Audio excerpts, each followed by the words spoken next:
Hi friends, good evening. এই আমি বাইরে থেকে বেরিয়ে আসলাম, বুঝলে।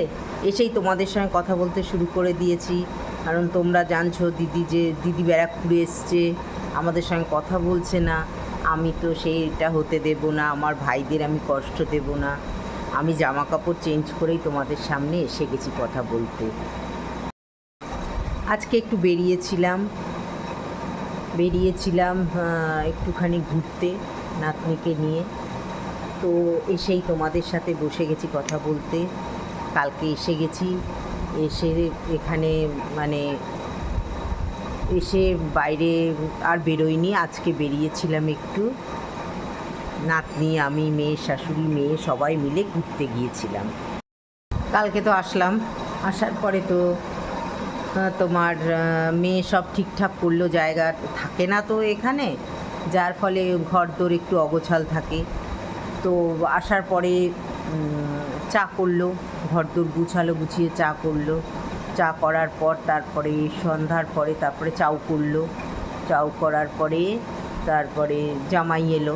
জামাই এসে তারপরে আবার আমার যে কতগুলো কাজ আছে তাদের সাথে কথা বলে সব ঠিকঠাক করলো। কিছু কাজের জন্যই আমি এসেছি, বুঝেছো। ওই এসেছি কিছু কাজ করতে, তো তাদের সাথে কথা টথা বলার পরে তারপরে তোমার জামাই তো বেরিয়ে গেল। এরপরে আমরা বসে গল্প টল্প করলাম। খুব ভাল লাগে ছোটো মেয়ের বাড়িতে, জানো তো। বড় মেয়ের বাড়িতেও ভালো লাগে, কিন্তু এখন তো মেয়ে তো এখন নাতনিটা পরীক্ষা দেবে, পড়াশোনা, যার জন্য ওর বাড়িতে যাওয়া হচ্ছে না। বাড়িতে খুব মজা হয়, বাচ্চাটা আছে তার মধ্যে। রাত্রিবেলায় ও রান্না করতে দেয় না, এখানে আমার জামাই মেয়েকে রান্না করতে দেয় না, হোম সার্ভিস নিয়ে আসে, হোম সার্ভিস খাই আমরা। তো কালকে দিয়েছিল তোমার, কি দিয়েছিল কালকে, ডাল, আলু বরবটি ভাজা, আর আলু পটলের তরকারি, আর চিকেন, এই রাত্রিরে ছিল। আর আজকে দুপুরবেলায় মেয়ে রান্না করেছে তোমার, সকালবেলায় খেয়েছি তোমার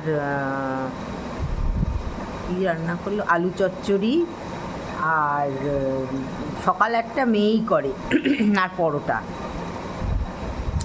তারপর দুপুরবেলায় দিল তোমার ডাল, আর আলুর চোখা, আর মাছ, আর বাঁধাকপির তরকারি, এই দুপুরবেলায় দিয়েছে। তারপরে তোমার সন্ধেবেলায় এই মেয়ে আমরা আসলাম, এসে মেয়ে চা করলো, চা খেয়ে তোমাদের সাথে কথা বলছি, ঠিক আছে। বলো তোমরা কেমন আছো? দিদিকে মিস করেছো? দিদিকে মিস করেছো? সত্যি কথা বলবে, একদম একদম সত্যি, মিথ্যে নয় কিন্তু। মিস করছো?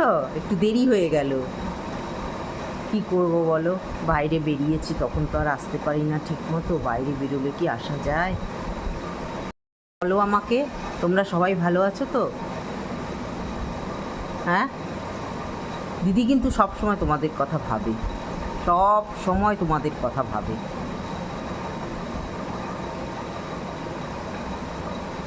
এবার বলো তোমরা সব কেমন আছো? ভালো আছো তো? যে যার পরিবারকে নিয়ে ভালো থেকো, সুস্থ থেকো। আমি তাড়াতাড়ি চলে যাব, কাজটা করতে এসেছি, কাজটা হয়ে যাক। কাজটা হয়ে গেলে দুদিন থেকেই বাড়ি চলে যাব। আমার কাজটুকু করতে আমি এসেছি, তার মধ্যে থেকেই একটু ঘুরে বেড়াচ্ছি, এই আর কি, বুঝেছো। আমার কাজটা যদি হয়ে যায় তো আমি চলে যাব, তাড়াতাড়িই চলে যাব।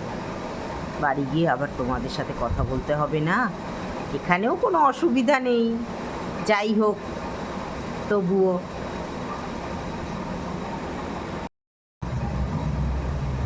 আমার ইভিনিংটা বলতে আজকে একটু দেরি হয়ে গেল, তাই জন্য তোমরা রাগ করোনি তো দিদির ওপরে? রাগ করো না প্লিজ, আমার ভাই বোন সবাই, আর বাড়ির সবাইকে খেয়াল রেখো, ভালো থেকো, সবাই সুস্থ থেকো, যাতায়াতটা সাবধান মতো করবে। হ্যাঁ, সবাই যাতায়াত সাবধান মতো করবে, কেউ কিন্তু তাড়াহুড়ো করবে না, আর কোনো ঝুট ঝামেলার মধ্যে যাবে না, ঠিক আছে। দিদির কথা মনে থাকবে। দেখি কেমন মনে রাখো।